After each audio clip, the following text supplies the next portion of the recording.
visions through my dreams, seeing myself swimming in the universe. My ancestors gave me gifts to read cards, predict and heal. My name is Daphne, but spirit calls me Babylon. Angels communicate through numbers. Intuition is so deep.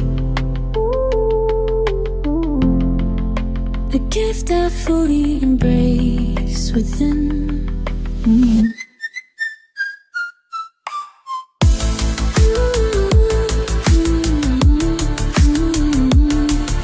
Hi everyone! Welcome po sa inyong almost personal reading. Ayan. So I want you to know that this is a general reading. You may resonate po sa buong reading na ito or baka konti lang, no? Take what's only yours. And gusto ko pong sabihin sa inyo na this is a timeless reading. It doesn't matter kung pinost ko na ito nung isang taon pa, nung isang buwan, kahapon, or kanina lang, no? The message is meant to find you, no?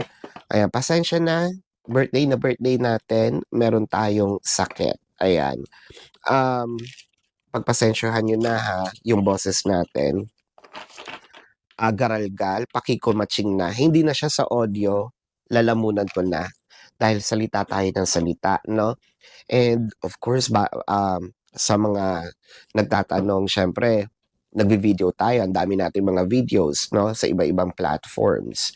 Meron ba rin tayong mga personal readings na ginagawa privately. So, ayan, I'm paying, no, for what is due. Pero, I'm doing this for love naman, kaya baka naman pwedeng humingi sa inyo ng like, subscribe, share, kahit may lagnat tayo.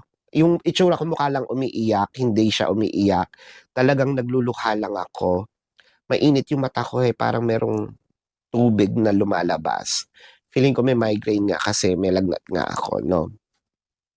Ayan, so, nasa na tayo? Yeah, believe in the divine timing ha. So, simulan na natin ang reading. Kunin na natin tong isang to. The Seven of Wands. Nako, bakit? Wait lang. The Ace of Pentacles. Okay. And the Eight of Pentacles. So parang sinasabi dito na I think that someone here would love to work their way to your heart. Knocks to your heart kahit wala pa dito yung cups. Syempre, this is love reading, no? I-assume na natin that this is a relationship. Pero someone here would very interested in you. Someone here would love to actually get close to you. They're doing all their power, no? Pwedeng ito'y direct or indirect. Direct, talagang sila yung nag-a-approach. Indirect, baka, kumukuha ng mga backer, no? Yung either friend mo, fini-friend nila para mapalapit sa'yo dahil nahihiya, or baka yung kamag-anak mo gagawin ka-close, no? Para mapalapit sa'yo. With the Ace of Pentacles and the Eight of Pentacles, parang ginagawa niya lahat to actually magkaroon ng bridge or connection sa'yo. Or pwede rin itong katrabaho mo with the Eight of Pentacles, no? The Ace of Pentacles sort of, no, I want to clarify the Seven of Pentacles. Bakit strategically niya itong ginagawa? Is it because nagagandahan siya sa'yo? Is it because meron siyang emotion talaga na right away? Or is it baka gusto ka lang niya matikman? Sarap yarn. With the Ten of Wands and the Four of Cups. Yeah.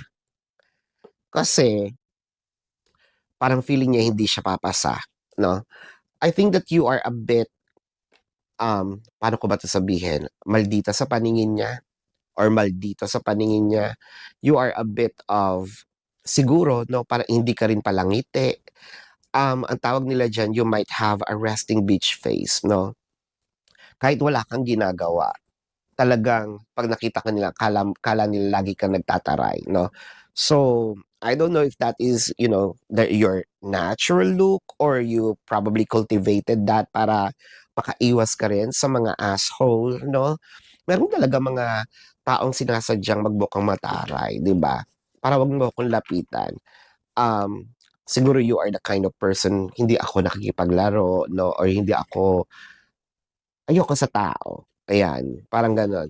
Para kahit wala kang ginagawa nakataas yung kilay mo or even baka kasi yun talaga yung ka na 'no, without you even, noticing it baka nanonood ka lang 'no, biglang tumataas yung kilay mo ganyan, and then nakikita ka nila, "Ay, ayoko nga supladita 'to," 'no, gano'n yung kanilang impression.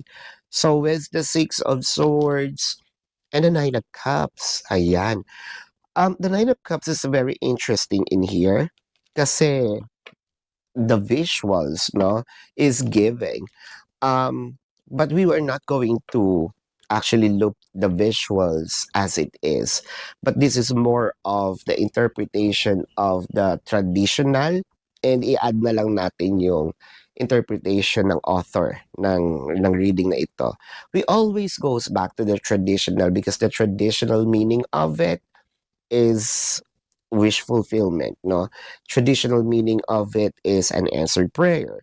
Um, so bibigyan mo siya ng chance. Hindi para manligaw agad ha. Probably, magiging successful yung plan nitong person na ito dahil either mangingitian mo siya, shake hands mo siya, makakausap ka niya, um, kumbaga, a step closer, no, towards you. With the Witch of Cups and the Queen of Cups. Ayan tayo. Witch of Cups and the Queen of Cups. So, ang nakikita natin dito, kasi Witch of Cups, parang sinasabing, um, dapat, no, meron tayong, ah, kumbaga, chine-check natin. Actually, tayo yata no, chine-check natin siya na, eto bang taong 'to, may emotion sa akin, no? With the Queen of Cups, parang sinasabi mo dito, i-test ko kaya 'no, somewhat siguro sasabihin mo sa sarili mo, paasahin ko kaya. Hmm. Now I'm very curious with the Witch of Cups, the Maiden of Cups in here, bakit puro cups ito? And the Queen of Pentacles. Tingnan natin kung ma-effort, ayan. Go girl, bakit hindi 'no? Or go boy, bakit hindi? 'Pag sinabing boy talagang lumalalim. Siyempre mahirap na yung maisahan. Hindi lahat ng tao katulad ng puso mo 'no. Um, Mahirap na yun nga maisahan ka, mapaglaruan ka. Tignan natin kung mag-e-effort talaga ito. Then probably why not? Ba't hindi ko pagbibigyan ng chance 'no? With the Nine of Pentacles, lagot ka, Ten of Pentacles, and the Six of Wands. Ayan na, kaya ako sinabing lagot ka, puro magaganda yung card, I knew it, bago ko makuha 'tong pangatlong cards. Kasi parang lalo siyang magiging, generous 'no, abundantly sa'yo whether namimigay ng pera. Hindi naman siguro pera ito, it's more of flowers, gifts, their time, energy, effort, generous with their emotion, no? And I feel like parang sasabihin mo dito with the Six of Wands, ay, parang pumapasa siya sa aking standards, naks. So, tama ba na itong taong 'to ay bigyan ng chance? If I'm no, kung if I am if I'm wearing your shoe, why not? Extend natin ang Valentine's 'no? Yeah, this is my birthday, 2nd of March. So, I'm a Pisces. Tignan natin ang inyong reading. Hoy, baka puwede naman gift niyo na sa'kin 'yang, like, share, no? Subscribe. Kita mo ha, effort na effort tayo ha. Baka pwede rin naman, no? Pwede rin kayo mag-donate. Sa description box ng video na ito, meron doon donation button, no? So anyway, tingnan natin ha, ang zodiac sign. Pero bago yan, again, kung kayo nakaka-resonate, comment kayo. Kung gusto nyo, no, kung kayo meron mga tanong, sa description box ng video nga na ito, there is a link.